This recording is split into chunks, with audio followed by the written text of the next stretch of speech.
Sana TV. Kama Mtume alivyosema, sisi wote ni wakosaji, lakini mbora wenu katika wale wanaokosea ni yule mwenye kutubu. Kwa hivyo moja katika mambo ambayo yanatufanya sisi binadamu tuwe bora ni tunapochukua hatua za kuweza kurejea kwa Allah subhanahu wa ta'ala, badala ya kuwa sasa watu waovu tunakuwa watu wazuri. Hiyo ndio falsafa ya kipindi chetu hiki. Kwa hivyo wewe ambaye unachukua nafasi ya kutusikiliza, basi sikiliza katika sikio la mazingatio na moyo wenye kuongoka ili upate faida. Na kama ambavyo shekhe mara kwa mara huwa anasema, kipindi kama hiki kinapozungumzwa, wewe usimtazame yule anayezungumzwa, fanya kwamba unajitazama wewe mwenyewe. Labda hilo kosa ambalo litazungumzwa hapa umelifanya wewe, na nini hatima na yepi ya kuyafanya. Hapo ndipo utapata uzuri wa kuyasikiliza mazungumzo kama haya. Sheikh Hassan, karibu sana. Asante sana. Nichukue nafasi hii kwanza kuamkia maamkizi ya dini wote ambao wanasikiliza na wale wanaotazama kipindi hiki kwa maamkizi ya Mola wetu, kuambia assalamu alaikum wa rahmatullahi wa barakatuh. Wa alaikum salam wa rahmatullahi wa barakatuh. Sasa tuko tayari Sheikh kukusikiliza, na utaratibu wa kipindi, msikilizaji, Sheikh atazungumza hapa, na baada ya hapo utapata nafasi ya kuja hewani kama una swali katika masala yanayohusu toba ndani ya mada husika ama toba kwa ujumla. Yote hayo utakuja kuyafanya pale ambapo atakapokuwa Sheikh amekamilisha jukumu lake. Sheikh Hassan, kazi kubwa sana mashekhe mnafanya ya kuwakumbusha watu umuhimu wa kurejea kwa Mwenyezi Mungu Subhanahu wa Ta'ala. Juhudi mnazifanya za kutosha, lakini unaweza ukafanya tathmini ukakuta bado watu wamezama katika lundo la maasi, na uwezo wa kuweza kutubia wengine bado hawajaufikiria. Tuna nafasi gani nyingine ya kulifanya hili jambo na likaleta uzuri kwa jamii husika tunayoikusudia? Kwanza, kwa sababu ndio naingia kwenye kuzungumza, nianze kwa kumhimidi Allah. Nasema alhamdulillah alladhi hadana lihadha wa ma kunna linahtadiya laula an hadana Allah. Namhimidi Mungu na kumshukuru Mungu ambaye katuongoza katika hili. Lau kama siye kutusaidia kutuongoza, tusingeongoka kama.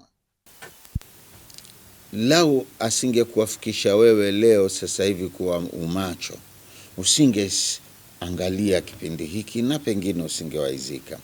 Na mimi lau asingeniwafikisha kufika hapa, na pia nisingekuweza kuyatenda haya wala kufikishia. Sasa tumuhimidi kwa kutuwafikisha, lakini tumuombe atuwafikishe zaidi. Nikijibu swali la uchokozi la kwamba mbona tuambia watu watubu, tena mwahimiza sana, lakini watu hawatubu, sababu ni kwamba wamepatwa na kitu ghafla, wameghafilika, wana kitu kinachowasumbua, kinawazuia kuweza kuangalia ukweli wa yale ambao tunawaambia, ili waweze kutubu ukweli wa kutubu. Mimi nitoe tu mfano. Ndio. Na huko kughafilika kumungeondoka lau kama mmoja wetu yoyote miongoni mwetu angeamka akenda akaangalia makaburi yaliyonyamaza, alafu Mungu akamfungulia kinachoendelea katika kila kaburi la mmoja wao. Aliyekuwa jambazi anafanywaje? Aliyekuwa mzinifu anafanywaje? Aliyekuwa haswali anafanywaje? Lau mmoja wetu atakuwa na makaburini alafu akayaona, akaondolea kizuizi, akaona ukweli wa kuona, huyu ataka hataki angetubu. Ataka hataki angetubu. kwa sababu kaona ukweli wa hatari. Hakuna mtu yoyote ambaye akiona hatari waziwazi afu akaamua ingie kiusouso, na tukimwona mtu kafanya hivyo basi tutasema akili yake ni mbovu. Kwa hiyo kinachowasumbua watu kutokutubu ni kule kutokuamini ukweli wa adhabu yenyewe, kama vile wanamwona vile Mungu muongo au kasema tu lakini hatotekeleza. Na ndio maana Mungu anatuhadithia ya nyingine katika Qur'ani kwamba wale watakapo siku ya Kiyama, watu watapokuwa wanachukuliwa wanatupwa katika moto wa Jahannama, watakuwa sema rabbi arji'na na'mal saliha. Mwenyezi Mungu, sisi tumeamini, inna muqinun, sasa tunayakini, tudishe tena duniani tufanye mema. Kwa kinachopungua ni yakini. Ndio maana inamfanya mtu akisikia anaona adharau, lakini haswa kweli unakwenda kukiona kitu kama kilivyo, namna adhabu inavyompata mtu, kwa sababu kama vile Mtume alivyosema ma yu'adhaban fi kabirin, kwamba amepita katika makaburi ya watu wawili akawakuta akasema innahuma la yu'adhaban, wawili hawa kaburini wanaadhibiwa, walakini haadhibiwi kwa jambo kubwa sana. Ndio. Ama mmoja wapo alikuwa hajizuizi na cheche za mkojo, akienda chooni hajali cheche zimemrukia ama hazikumrukia, atembea hivyo hivyo. Na mwingine ni kwamba kwa sababu alikuwa akifanya kazi ya umbea, kuchukua maneno kupeleka kule, anaona jambo dogo. Hayo ndio anaadhibiwa nayo. Leo kama unayekwenda kaburini kuliangalia kaburi alafu ukaona haswa hivi ndivyo anavyoadhibiwa mtu, wewe usingerudia. Kwa hiyo ndio maana hata baadhi ya watu kama vile Malik ibn Dinar na wengine kilichofanya watubu ni kwa sababu tu Mungu aliwaletea njozi ya kweli ya kuona kiama kitakavyokuwa. Kwanza siku ile akawa ametubu zaidi. Sasa kama hiyo ndio sababu sisi ambao hatujapata ndoto kama hiyo kukiona kiama chetu kilivyo, ndio hebu tuwasikilize na tuone waliojaribu kuona basi yanofanyika huko kaburini. Wapo ambao wamejaribu kuona yaliyofanyika makaburini. Halafu sasa tuvute picha, sio kwamba huyo tutakuhadisia ndio kaona leo kaburini, bali wewe fanya ni wewe sasa, kwa ndugu yako mmoja umekwenda kaburini ukayakuta hayo. Alafu jiulize, utaendelea kutenda maasi? Yani ninachokutaka ni kwamba acha usije ukakutana na mazito huko kaburini.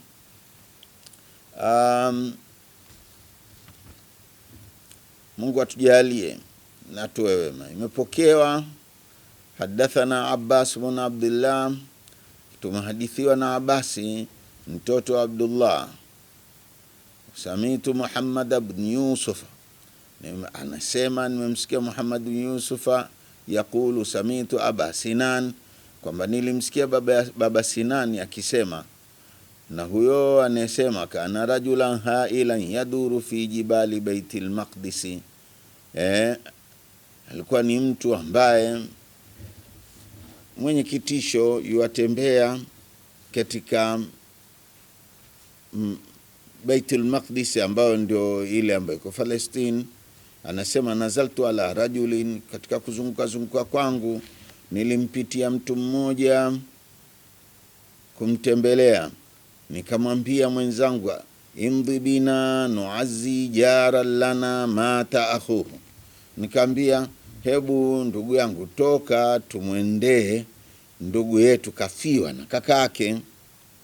Fadhahabtu maahu fa idha rajulun jazi'un,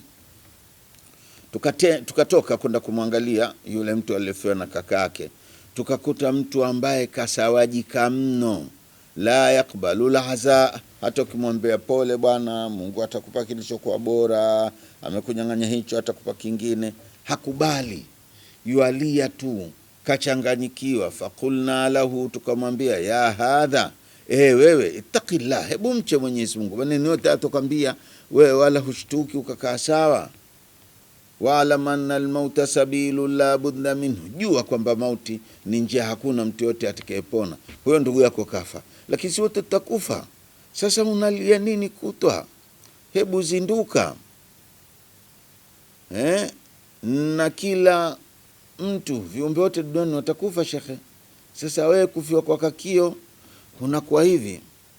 Akatujibu yule mtu akasema, kad alimtu anna al-amra kama taqulun, ninajua na ninajua tangia hapo kwamba mambo ni kama hivyo mnasemavyo, kwamba kila mtu atakufa, hata mimi nitakufa, nyinyi mnaniambia nitakufa, watoto watakufa, na la jua hayo. Walakin abqi ala ma umsi wa usbihu fihi walakin abqi ala ma amsa wa asbaha fihi akhi, lakini mimi ninacholia na kuyayatika hivi mnavyoniona ni kutokana na yale ambayo nimeyaona aliyopambukiwa nayo ndugu yangu na ambayo ataishi nayo katika kaburi, ndiyo yanonifanya nilie. Fakulna, tukamwambia subhanallah, hal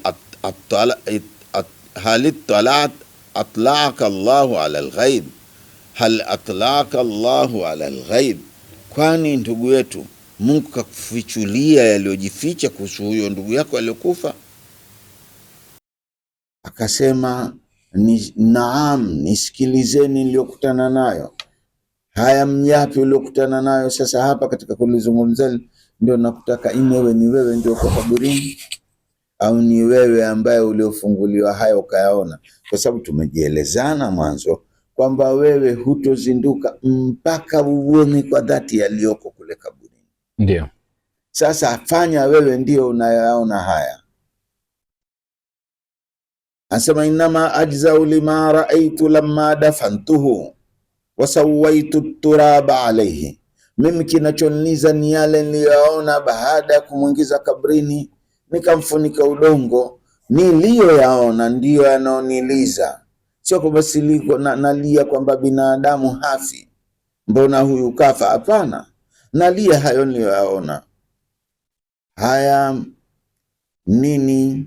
Akasema nilipomfunika nikamweka udongo nikamaliza, idha sautum min alqalbi yaqulu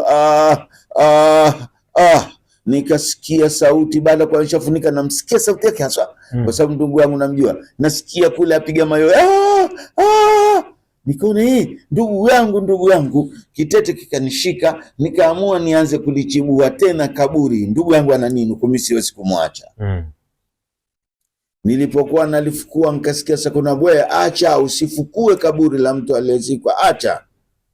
Akili yangu ikarudi, nikona hapana, ngoja nirudishie udongo. Hapana, kweli akili yangu haiko sawa, mbona nalifukua kaburi baada ya kumzika? Nikaurudishia udongo. Baada ya kurudisha udongo nikasikia nikasema tena akili ya udugu na nani, nikafukua tena kaburi. Nikasikia tena, acha wewe usifukue kaburi baada ya mtu umemzika. Nikarudishia udongo. Kumaliza kuyo nikasikia tena yoe lake labi. Nikaona hapana, nafukua mara hii, nafukua mpaka nione kinachomsumbua huyu ndugu yangu kwa kaburini. Fakashaftu, nikafungua aturaba, nikaondoa udongo mpaka nikaanza sasa naona nakutana na hayo yamfanya apige kelele. Sawa, falama dhahabtu akum idha huwa yaqulu faqultu wallahi la taraktu nabshahu, napa wallahi sitoacha kuchimbua ili kaburi. Fanabashtuhu, nikamfukua. Fa idha huwa mutawaqun bitawqin min narin, nikamkuta kavishwa kitanzi cha moto, kaning'inizwa kwenye kitanzi cha moto. Fatamitu anaqta dhalika tawq, nikaona hapana, ndugu yangu bana, simwache. Nikataka nikate ile kamba aliyovishwa nayo katika shingo.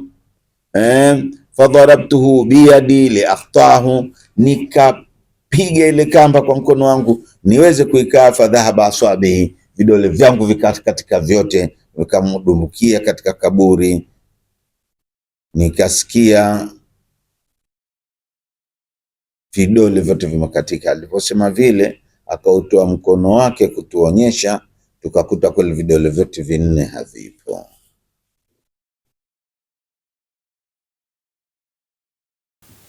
ndicho kinachoniliza. Nimeshindwa kuikata ile kamba na ndugu yangu yuko katika adhabu kama ile, nafanyaje? Hawa mabwana wanasema faataitu al-Auza'i, niposikia kisa hicho nikamwendea Imamu al-Auza'i, fahaddathtuhu, nikamhadithia tulioambiwa na tulioyaona kwa video vilivyokatika kwa mtu aliyefukua kaburi la ndugu yake baada ya kumsikia piga mayowe. Faktu ya Aba Amr, nikambea Aba Amr, yani anamwambia Imamu al-Auza'i, yamutu al-yahudiyu wan-nasraniyu wal-kafiru wala yura mithlu hadha, ambapo kuna kitu gani kimetokea? Auza'i anakufa ya Myahudi miongoni mwa watu tuishi nao, anakufa Mkristo miongoni mwa watu ambao tuishi nao, hata makafiri ambao moja kwa moja majina yao makafiri. Hapa niseme kwamba dini yetu imewagawa watu kwa majina. Mayahudi na Manaswara haikuwapa jina la makafiri. Hapa sisi tunapotumia sio kwamba hawajafanya ukafiri, wamefanya ukafiri, lakini dini yetu haijataka tuwaite makafiri. Mambo hilo mjue, na pale unalipolitumia jina hili kwa mtu huyo ujue kwamba umekosea. Ikiwa Mungu hakutaka awaite makafiri, wewe kwa nini unamuita? Japo kasema kafara alladhina qalu inna Allahu wal masih ibn Maryam, hakika amekufuru yule asemaye kwamba hakika Isa Mungu ni Isa mwana wa Maryam, kakufuru, lakini hajamuita jina la ukafiri, amuita ya ahlal kitabi, enyi mliopewa kitabu. Umeona? Sawa, kafiri weka, hapana, si jina zuri sana kulitumia kwa sababu Mungu hakutaka tulitumie kwao. Sasa hapa anasema hivi, anakufa Myahudi, anakufa Mnaswara, anakufa kafir, hatuoni kwenye kaburi yake hayo alioona, kwani tuaona kwa huyu mu'min? Imamu al-Auza'i akajibu, naam ulaika la shaka annahum fi nar, hao wengine hatuhitaji kuonyeshwa kwa sababu tayari watu wa motoni. Tuonyeshwa nini tena? Wao ni watu wa motoni, lakini Mungu kataka awaonyesheni kwa mtu ambaye ni Muislamu, ili mjue kila dhambi muitendayo mtaikuta kule kaburini. Kwa mtu wa tauhidi ambaye anasema ashhadu an la ilaha illa Allah ashhadu anna Muhammadar Rasulullah. Kwa hiyo fanya imani wewe ambaye uliovishwa hicho kitanzi huko kaburini, unasema la ilaha illa Allah Muhammadur Rasulullah, lakini una dhambi ambazo hizo hutaka mwenyewe, umetaka uende nazo kwa Mungu hivyo hivyo. Ukiambia tubu hutaki, utaka uende nazo hivyo hivyo. Hayo ndio utakao kwenda kutana nayo katika kabri. Au fanya kwamba wewe umekwenda kumtembelea ndugu yako kaburini ukayafanya hayo. Naomba kuulize, baada ya kutoka hapo utarudia tena udharau? Imamu al-Auza'i anasema haya yametokea kwa mtu ambaye ni Muislamu ili Waislamu waidhike zaidi. Kinachotufanya tusiasi, tusitubu na kwamba tuendelee na maasi ni kule kwamba hatujayakinisha kabisa kwamba adhabu ipo. Tumwombe Mwenyezi Mungu Subhanahu wa Ta'ala tujiandae mapema. Mimi hili nimeleleza, ngoja nieleze moja katika mambo ambayo pia amenitokea. Ndio. Sasa hiyo sio huyo, sijui miaka gani wakina Auza'i na kina nani. Mimi Hassan Chizenga, katika moja ya matwalaba wangu, wafuasi wangu ambao wanakuja darasani hapa, amefariki. Baada ya kufariki nikaona nende mwana darasa wangu amefariki, ngoja nende nikamshughulikie nimzike. Nikenda nikaingia miongoni mwa watu waliosha, na hapa nazungumza kwa ajili ya mafunzo na sijamtaja nani, kwa hiyo sitoe aibu ya mtu, ila natoa mawaidha kama haya aliyotoa huyo. Nilipochukua kata ya maji kumwagia mwili wake, niliona nge wakubwa kama visahani wanatoka kwenye mwili wake, kwa yale maji yale ninayomwagia, wanadondokea chini. Nilishtuka. Wenzangu walikuwa kwa kando, kaniangalia kuna nini? Nikatulia tu nisiseme. Na leo ndio nasema, na pengine ni baada ya miaka zaidi ya 10 ndio nasema. Sasa wale nge nani wale? Mwanzo nikachukulia kama ni kawaida, lakini baadaye nikaja kusikia kutoka kwa ndugu zake kwamba anawaijia usingizini akiambia hali yangu mbaya sana huku niliko, hebu jitahidini, fanyeni chochote kinusuru huku niliko. Lakini kama utalielewa hilo, halafu yote hata atakamkuonyesha unakokwenda kukabiliana nako, ili ikiwezekana utubu sasa hivi, usingojee mpaka ufike kule. Kuna mwingine katika wafuasi wangu, yani ndio hapo ujue kwamba mtu anasikia lakini hafati, ni kwa sababu hajaona. Mmoja katika wanafunzi wangu ambaye pia alifariki, alipofariki ikawa ahli yangu alipokwenda msikitini kusali sala dhuhuri baada ya kufa kwake, akasema maskini rafiki wa mume wangu kafariki, akasoma kul Allahu 3 ambaye Mungu mrehemu, sala dhuhuri. Akafanya hivyo. Ilipokea swala alasiri, akakumbuka rafiki wa mume wangu amefariki, ngojea nimsomee kul Allahu 3 swala alasiri. Swala ya akafanya hivyo. Swala magharibi akafanya hivyo. Na mimi niwaulizeni nyinyi ambaye mnaniona, nani ambaye akumbukwa na watu hivyo kila swala, ambaye sio ndugu yako? Ni wachache sana, hata katika ndugu ni wachache wenye kukumbukwa kama hivyo. Sasa swala isha, akaona kama kishafanya kutosha, akaamua ajilalie tu. Alipolala usiku akamng'ota yule bwana uko kwenye shimo moja refu sana, kwamba katika swala la dhuhuri aliposwali kapita katika lile kaburi, yuko kwenye ule mshimo, akamtupia chapati 3. Akamwambia asante shemeji. Swala la siri akamtupia chapati 3 zile Allahu alizosoma kwa ajili ya kumsaidia, akampa chapati 3. Swala magharibi akampa chapati 3. Swala isha akaota kwamba amekwenda msikitini, karudi moja kwa moja nyumbani, akaamua kwenda kulala. Akasikia sauti yatoka kule kaburini, shemeji, shemeji, hazijatosha mpaka shimo hili lote lijae chapati ndio nitapata nafuu huku niliko.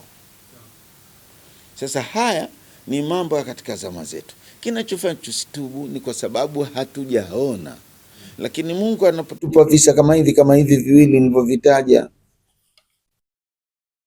na hiki ambacho tumekisoma katika kitabu ambacho hiki mtu kama atasema hizi habari kazitoa wapi, basi ajue kwamba kiko kwa kitabu ambacho kinaitwa Uyunul Hikayat cha Imamu al-Allama Jamaluddin Abil Faraj Abdurrahman bin Ali ibn Jauzi aliyekufa mwaka 597 Hijri. Ndio habari hizi ni za kisa cha hao mtu kakata vidole vyote kwa kutia mkono kaburini, ilitokea katika kipindi hicho. Na hivi vingine vina muda kama miaka 10 tu ambayo imetoka katika zama. Je, bado tunataka twende tukakutane nayo sisi wenyewe, au tunaamua kutubu? Kama tunakuamua kutubu, basi kutubu kwetu ni leo wala si kesho. Tutubu, tujute. Mwenyezi Mungu anasema innahu la ghaffarun liman taba, ya Mungu ni mwingi wa kusamehe sana kwa aliyetubu, wa amana, na akazidi imani, akajenga imani zaidi, wa amila amalan saliha, baada hapo akaamua atende matendo mema, thumma ihtada, akawa ni mtu aliongoka sasa moja kwa moja, wala haende mafyoko. Ni muombe Mwenyezi Mungu aturuzuku toba, na Mungu tusiseme maneno haya alafu nasi tukenda tukakutana nayo ya Karimu ya Rahim. Tunakuomba, mimi naomba kwa niaba yangu na kwa niaba anaosikiliza, kabla na tauba, naomba turuzuku toba na utushike mkono, tuachane na maasi, tubadilike, tuwe watu wema ya Rabbi. Tuseme haya alafu tukadhibiwe tena, na kuomba Mungu usitufanye hivyo, tuokoe kwa uwezo wako. Wewe hushindwi na jambo, hata kama sisi wakaidi vipi huwezi kushindwa wewe kutubadilisha. Naomba tubadilishe. Wa sallallahu ala sayyidina Muhammadin nabiyyi wa ala alihi wasallam. Dua hiyo ikiwa inahitimisha sehemu ya kwanza ya kipindi, ambapo Sheikh ameweza kutuletea kisa cha mwenzetu huyu ambaye amefikia kutubu tena toba kubwa baada ya kuweza kuona namna ambavyo ndugu yake anateseka pale kaburini, na yeye ikampa nafasi ya kujiona kwamba vipi kama ingelikuwa haya mateso nimeyapata mimi. Kwa kitendo hiko na kwa maono hayo ikampelekea kuweza kutubia. Huenda hata wewe na wewe kuna namna fulani uliota katika hali kama hizo, na mfano mwingineo ulichukua hatua gani? Kikubwa zaidi tumeelezwa namna ambavyo mwenzetu huyu amerejea kwa Allah subhanahu wa ta'ala. Basi bila kupoteza muda ni kupatie nafasi ya kupiga simu hapa, ukaja ukatoa mawazo yako, ama kama una swali lolote linalohusu masala ya toba kwa ujumla kupitia ndani ya kipindi hiki, ama kama una swali katika mingineo ya ujumla ya toba, tafadhali karibu sana. Nambari ni 0673 886660 0673 886660. Ambacho nakuomba msikilizaji, piga simu kama unacho cha kuzungumza. Kama huna, itakuwa busara tu ukaacha fursa watu wengine wakazungumza. Halo, kwenye laini 0673 886660. Ambacho nakuomba msikilizaji, piga simu kama unacho cha kuzungumza. Kama huna, itakuwa busara tu ukaacha fursa watu wengine wakazungumza. Halo, kwenye laini. Kwa hiyo mimi sijajua unataka ujuaje kama umesamehewa, ili upumzike kule kumwomba Mungu msamaha, au kwamba ukishasamehewa kwa huna hatari kwa hiyo ukunje guu? Hapana. Sisi walivyo, mimi ninavyojua, kama hicho kijimbo hicho ninachokisikia kinacheza nyuma hicho, ahzanu qalbi la tazul hatta ubashara bil qabul wa ara kitabi ya bil yamin wa taqiru aini ya bil rasul. Huzuni ya makosa niliyokwisha tenda kama haitaondoka, hata ubashara bil qabul, mpaka nibashiriwe kwamba nimekubaliwa. Na kubashiriwa kwenyewe ni siku nitakapopewa kitabu changu mkono wa kulia, nikaambia haya kakae na mtume. Ndio siku hiyo, ndio mwisho wa kilio changu juu ya dhambi zangu. Kwa ndugu yangu, sisi tuwe na tamaa. Mumin anatakiwa aruke kwa mabawa mawili. Bawa la kwanza la hofu kubwa, nitafanyaje, nitapona? Huyo aliye katika vidole, wakati sio aliyetenda dhambi lakini kakatwa vidole vyake, huyo mwenyewe alifanya nini? Je, na mimi nikiingia makaburini nitakuwa nini?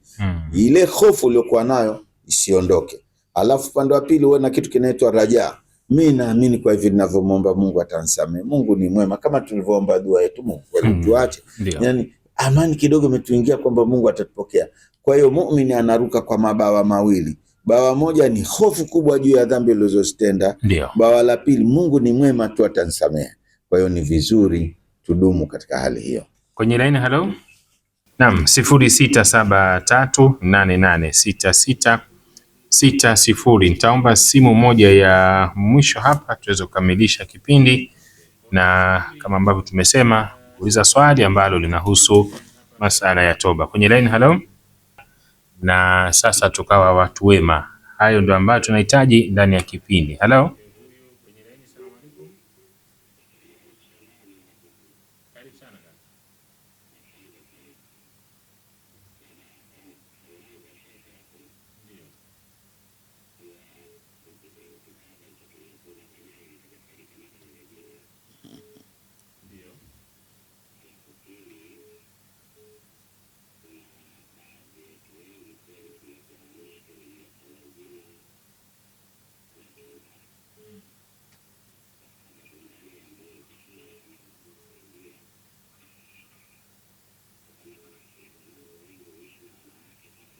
Kama upo na lipo la kuja kumuuliza shekhe, basi tafadhali karibu sana sana sana. 06 kwenye laini. Salamu alaikum.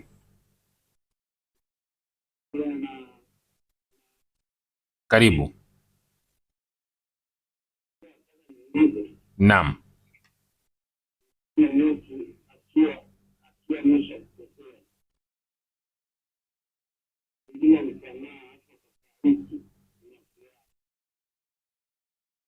Kama msikia? Sasa kuna akiwa mtu wamekoseana ukamwomba msamaha alafu akafariki, hajatuambia kwamba kamsamehe ama hakumsamehe, walikosana nini hatujui. Ila tu kwa majibu ya haraka ni kwamba ukifanya mema yoyote kwa mtu uliomkosea ukakusudia ende kwake, shukrani yake huko aliko kaburini ni kubwa kweli kweli kuliko kawaida. Atakusamehe tu huko, kwanza ana shida sana ya amali huko. Kiona bwana, hii huyu alifanya hivi, inaweza kukusaidia utakapomfanyia mema alafu kakusudia ende kwake ili akusamehe. Kwenye line, hello. Naam, karibu.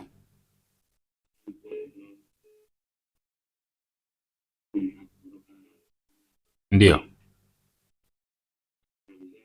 Naam.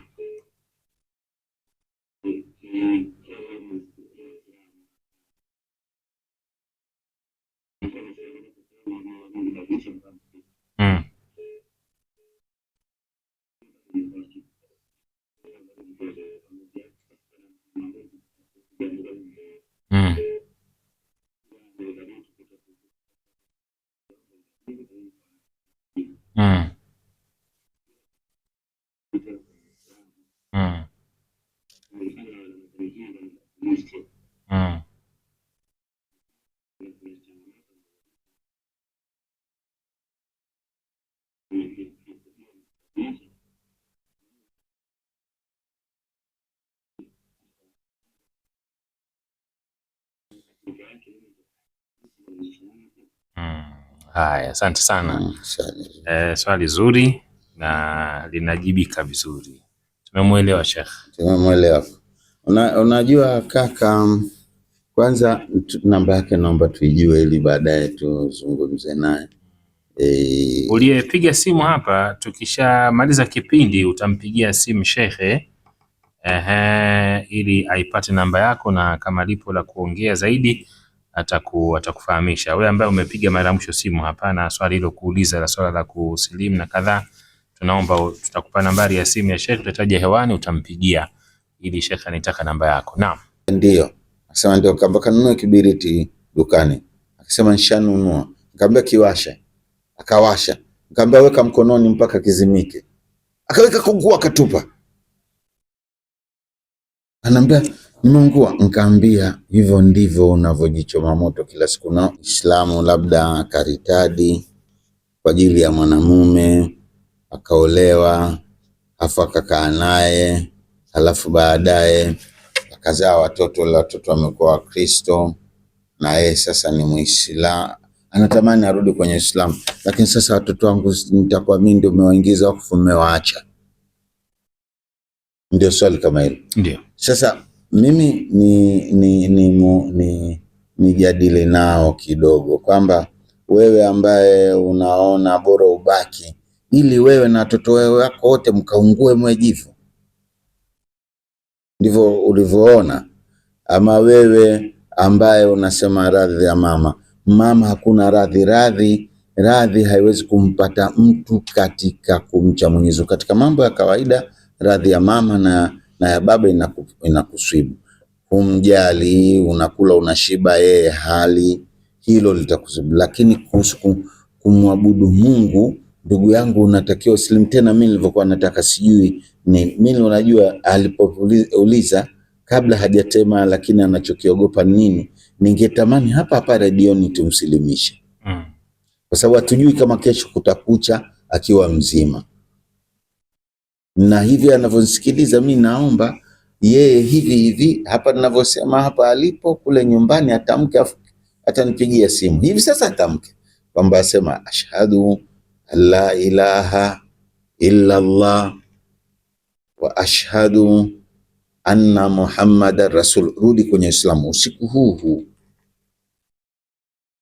Kama unaona tabu huyo mama yako, sijui hata labda pressure zitampanda, atafariki, basi sema wewe, alafu swali bila kumwambia. Rudi katika Uislamu, sio lazima umwambie kwa nimerudi. Hilo moja. Alafu wewe mwenyewe utakapoingia kwenye Uislamu ukakaa vizuri, jambo lako ukajua ukweli wa haya tunaosema, kitakachobakia ni kwamba namuokoa vipi mama naye awe Muislamu. Hilo ndio ambalo naloliona kwamba unataka ulanga. Mimi nimeokoka, baba nimemkosa, mama naye nimkose, alafu baadaye umerudi. Angalia afu Mungu alivyokuwa mwema, anakuacha mpaka leo upo macho na Mungu anakujalia kama nilivyosema mwanzo wa kipindi, kakufanya usikilize kipindi hiki makusudi. Sahihi. Sasa slimu sasa hivi slimu, kwa sababu ukweli uliomo kwenye Qur'ani. Nizungumze kidogo kwa ambaye ni Mkristo kama yeye, ambaye na najua kwamba kuna Wakristo wengine wanasikia. Ni hivi, hebu piga picha kitabu cha Qur'ani ambacho mtume amekuja katika zama miaka 1400 iliyopita. Niambie, ilikuwa hakuna sayansi yoyote iliyokuwepo. Ukisema dunia imekaa kama ubao, hakuna kupinga. Ndio. Kipindi hicho Mungu, Mtume Muhammad ambaye hajui kusoma wala kuandika, anaeleza Mungu amenituma niwaambie, atakuonyesheni dalili zake katika mbingu na katika nafsi zenu, mpaka mtajua kwamba hii Qur'ani ni kitabu cha kweli. Anasema hivyo, alafu anasema jua linazunguka katika mhimili wake. Mwarabu wa zama hizo miaka 1500, alafu leo sayansi inakuja gundua kwamba kweli jua linazunguka kwenye mhimili wake, na kwamba huu ulimwengu unaupanua. Afu kweli anakuja mwanasayansi anasema kweli ulimwengu unapanuka. Anasema mambo ya ajabu, anazungumza kuhusu Big Bang na mambo ya kisayansi. Angeyajuaje? Aliambiwa na Mungu aliyeumba jua na mwezi na nyota na kila kitu. Sasa baada ya kulijua hilo tena unafikiria kwamba niache kwanza nisimwamini mtume kwa sababu mamangu atakasirika, ambayo lau kama utamwambia apike keki hawezi kupika. Labda mamako wa zamani kidogo, mimi mamangu keki alikuwa hajui kupika. Sasa sijui kwa anaweza kupika. Kumwambia pike baga pia hawezi. Huyo sasa ndio unamuogopa baada ya kuona ukweli wote wa Mungu aliosema.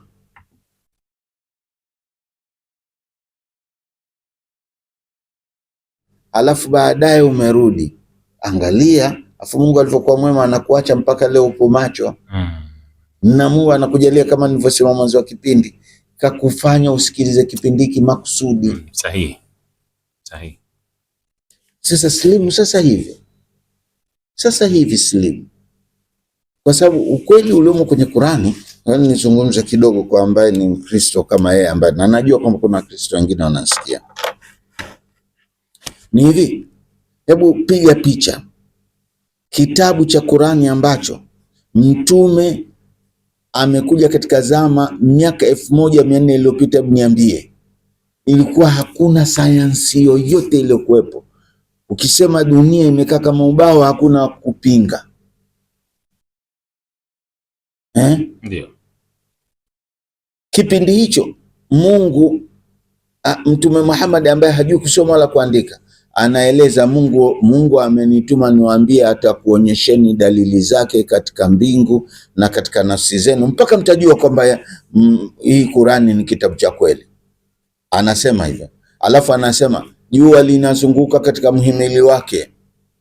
Mwarabu wa zama hizo miaka 1500, alafu leo sayansi inakuja gundua kwamba kweli jua linazunguka kwenye mhimili wake, na kwamba huu ulimwengu unaupanua. Afu kweli anakuja mwanasayansi anasema kweli ulimwengu unapanuka. Anasema mambo ya ajabu, anazungumza kuhusu Big Bang na mambo ya kisayansi. Angeyajuaje? Aliambiwa na Mungu aliyeumba jua na mwezi na nyota na kila kitu.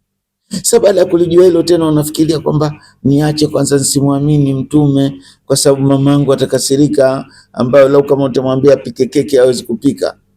Labda mamako wa zamani kidogo, mimi mamangu keki alikuwa hajui kupika. Sasa sijui kwa anaweza kupika. Kumwambia pike baga pia hawezi. Huyo sasa ndio unamuogopa baada ya kuona ukweli wote wa Mungu aliosema. Niwaombe wasikilizaji wangu wote, naambieni haya maneno tukiacha atapotea, lakini nawatakeni nyinyi nyote tukutane Jumapili hapa Al-Haramain, mtaa wa Lindi na Shauri Moyo. hapa karibu na kituo cha mabasi ya mwendokasi Gerezani. Ukifika pale unakozama jua, kuna jengo limepakwa rangi ya kijani na nyeupe. Ukiangalia pale, ukija hapo ndio Al-Haramain, utakuta spare, maduka spare ya magari mengi. Jengo lote limezungukwa na maduka ya spare za magari, na unaweza ukasema labda umepotea. Basi ndio hapo ingia, funga safari kwa ajili ya Mungu, njoo kwa ajili ya Mungu. Ukifika pale afu muombe Mwenyezi Mungu, ukifika hapa uyaone yale ya kufanya sasa uongoke. Lakini ukiacha haya mawaidha yakenda tu hivi, umesikia ukalala, hafukana mipango mingine, umeharibikiwa ndugu yangu. Na kuomba uje tuzidi kuyazatiti haya. Muumini Muislamu aje, asiyokuwa Muislamu kausikiza maneno haya aje, mwenye shida aje, mwenye matatizo aje, wote mje ili tukae na Mungu. Siku hiyo tutakapokuja, Mungu atakuwa pamoja nasi, atawasikilizeni na atatatua matatizo yetu. Sasa jingine ambalo nalifungia ni dua baada ya kutoa. Tunasema kila saa 3 asubuhi. Tena mtu asije kusema mimi sijui, siko vizuri, mwili wangu hauna tahara. Si hatukutanii msikitini, tunakutania kwenye uwanja. Kwa hiyo yote aje, hata mlevi njoo. Mlevi wa kuanguka kwenye mitaro, kesho watu wakamwamsha.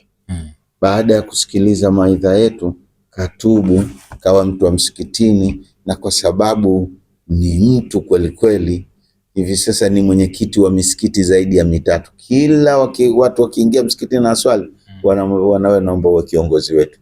Kwanza alikuwa ni mtu wa kulewa na kudondoka kwenye mitaro.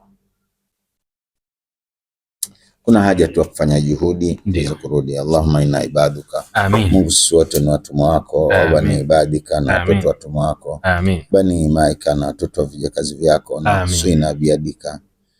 Nywele za mbele za vichwa vyetu ziko mikononi mwako, na sauka bikuli ismin huwa laka, tukomba kwa kila jina ambalo ni lako.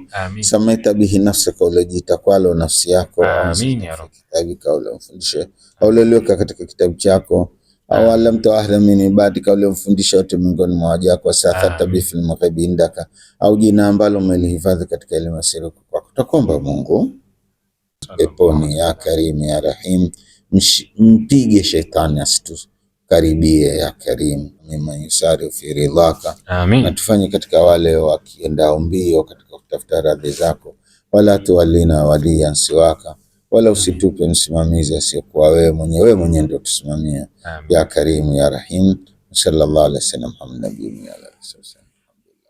Na msikilizaji wa Sauti ya Qur'an FM, tukutane kesho kama kawaida saa 5 usiku katika mwendelezo wa kipindi hiki muhimu sana, na jitahidi kila siku ya Ramadhani hapa usiku wake uwepo ndani ya kipindi hiki upate faida kubwa.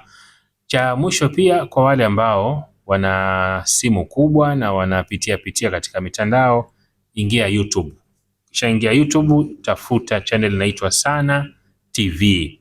Ukishaipata TV hiyo, basi kipindi hiki ambacho umekisikiliza hapa utakwenda kukitazama YouTube, na utapata faida kubwa zaidi kipindi hiki na vipindi vinginevyo vingi ambavyo Sheikh amekuwa akivifanya. Kwa hivyo andika Sana TV, ina rangi ya kijani, basi itakuwa ndio channel yetu hiyo ambayo utafuata vipindi hivi. Wabillahi tawfiq, wassalamu alaikum warahmatullahi wabarakatuh.